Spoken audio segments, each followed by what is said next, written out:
Tyson wants to be.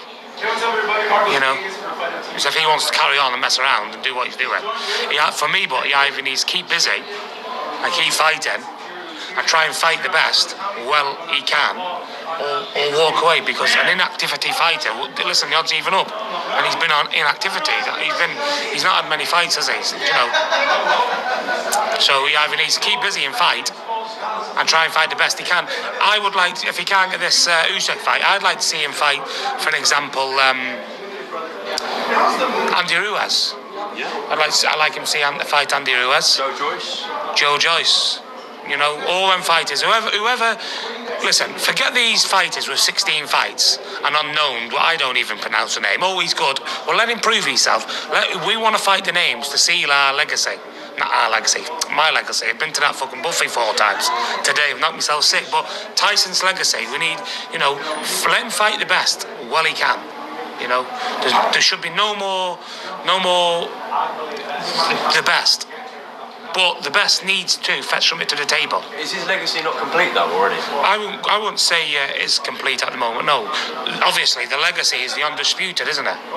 That you win that there, he's completed the whole game. But he's had every belt in boxing. There is that, but there's also once he wins that, it's undisputed.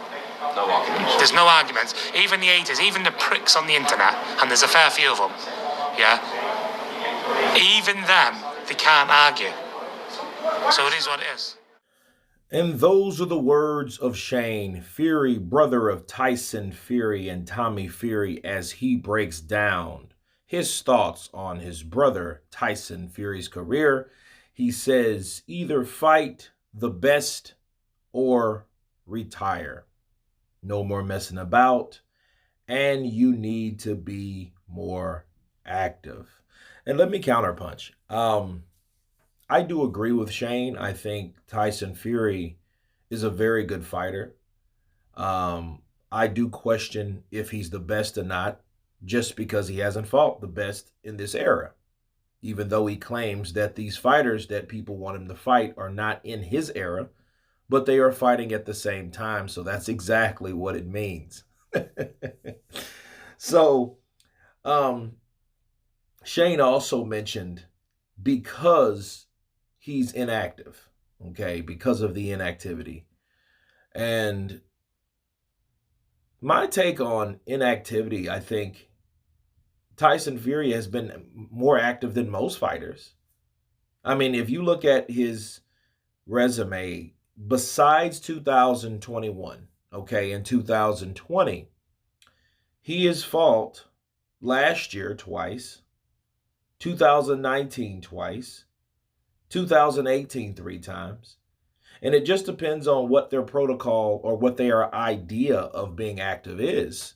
See, according to Shane, he's not fighting enough, and activity will kill every fighter or cripple or deter someone's potential. And I just don't see it, in my opinion. I think Tyson Fury is fighting enough, just like a lot of superstar fighters. Floyd Mayweather, Canelo Alvarez, even Anthony Joshua. Those guys fought twice a year. One maybe in the spring and another one in the fall or late year. Okay, close to wintertime. So that's pretty much it, you know, and they kind of rest in between. You know, hopefully keep themselves in shape. That would be smart. But then it's time to go again, you know, one at the beginning or, you know, first part of the year, another one at the end. And, you know, I think that's active enough. But I'm assuming, according to Shane, he needs to fight more 2 or 3 times this year, you know, and I think he's fighting enough, you know, and I do believe the Tyson Fury, or should I say the Fury credo about inactivity. You know, inactivity will beat any fighter. You know, to me, I look at that particular statement as a possible excuse. Why do I say that? Is because if Tyson Fury gets beat, and based on Shane Fury's own opinion about inactivity, that's going to be the go-to thing for an explanation on why Tyson Fury loses a particular fight. Oh, well, he was inactive because, remember, he wasn't fighting enough, and I think inactivity will cripple any fighter or will stunt a fighter's potential. because he's not active enough. You know, that inactivity, it's almost like father time, right? They both will get you eventually. But I think Tyson Fury's fought enough, and I think he's on the right track to void out any claims of inactivity. You know, he fought Dillian White in April, then he fought Derek Chisora in December. You know, he could have fought in between time, but, you know, needless to say, though, I think he's doing a pretty good job. But back to Shane, I think that he's right. I mean, if he's not going to fight the best or the guys that are rumored to be the best out there, he should retire. Why? Because the only reason Tyson Fury came back into the sport was to show Anthony Joshua how it's done by beating another Ukrainian, right? And teach Anthony Joshua a lesson and show Britain that there is a champion. There still is a champion, the WBC heavyweight champion, Tyson, the Gypsy King Fury. You know, he was content after knocking out Dillian White.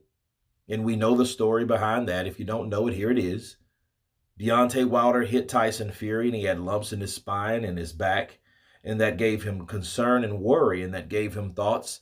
And he rationalized them out, and he decided to retire because of that. And he knew Dillian White would be the last fight, and that's what it was. So that's the reason for him retiring. So the reason for him coming out of retirement after the second Anthony Joshua loss to Usyk, you know, I don't think there's any reason for him to keep fighting if he's not going to fight the best.